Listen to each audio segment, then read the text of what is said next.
Hi, I'm Graham and welcome back to Man vs Film. Netflix original movies are hit and a miss, and we have a new one that's just arrived on the service, and that is called Shimmer Lake. It stars a whole host of character actors, plenty of faces that you've seen before in other things, and hopefully you don't get too hung up like I did going, I know that person, where do I know them from?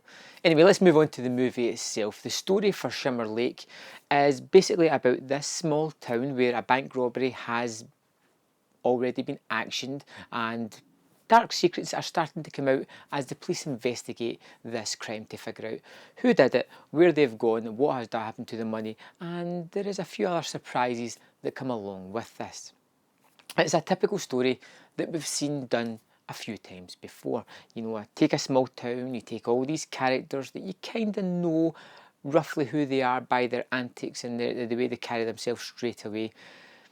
You throw in a dark underbelly to this town, and you throw in a heinous crime that has happened where bodies are starting to appear more and more throughout the tale.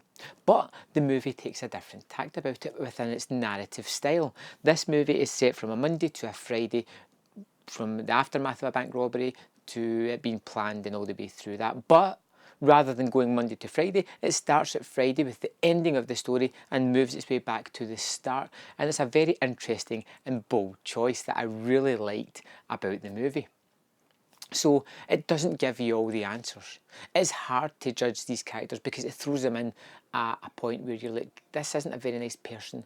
And then the next segment comes back and it'll be the Thursday and the person's a little bit more palatable, and that happens all the way through the movie. Bad guys tend to become people with good actions, and the good guys tend to become a little bit dirtier as the movie goes on. They're not as clean cut as you first expect, and then some people are just exactly the way they appear, but because of these other characters you expect something to appear in their background, but it doesn't always happen. More than anything, the movie is a mystery, and it layers up this mystery all the way through it. Why was this bank robbery put in motion? Who did it? What is happening to the people aftermath? Who is the mysterious figure that is killing everybody that seems to be involved with this robbery, whether it be good guys or bad guys? And it answers a question and introduces another one. It's a way of constantly giving you that reward for staying with the movie, and then giving you another question to stick with the movie to see what you're going to get out of it. Like I said, it's based in a small town. It's got a small cast of characters, and all of them seem to be wholly unique in their own way. Some of them are caricatures of people that you probably have known in your life or seen people that are going to head down that kind of path. But it's good that way because it gives you a shorthand into these characters. You kind of feel as if you know them or know of them. And as always with these kind of things, you always get a character who gets suckered into this, dragged into it more than they want to. And that happens with a few of the characters in here. The main character in this movie is Zeke, the police officer, who's trying to hunt down his brother, who seems to have been one of the perpetrators of the robbery. It's played by Rainn Wilson.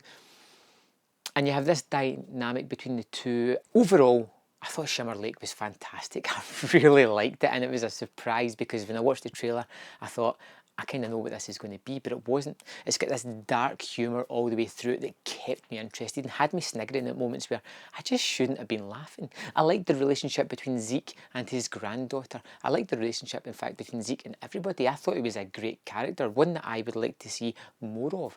I had no idea what was going on with the story. I kind of let it just drag me along, and I was always curious about where it was going to lead. It kept me interested, it kept me entertained, and it had some good giggles along with it. The movie is 86 minutes long, and without credits it's about 81. There's no reason not to watch this. There's no reason not to be marvelled and enjoyed by this terrific film. I gave Shimmer Lake 4.5 out of 5. I really enjoyed it. It was the kind of movie that I felt was made just for me. The only thing that kind of holds me back is I'm wondering how it's going to be on rewatches now that I know where everything is laid out. But it's something I'm going to definitely check out again. Did you watch Shimmer Lake? Let me know in the comment box below, and I will see you next time on Man vs Film.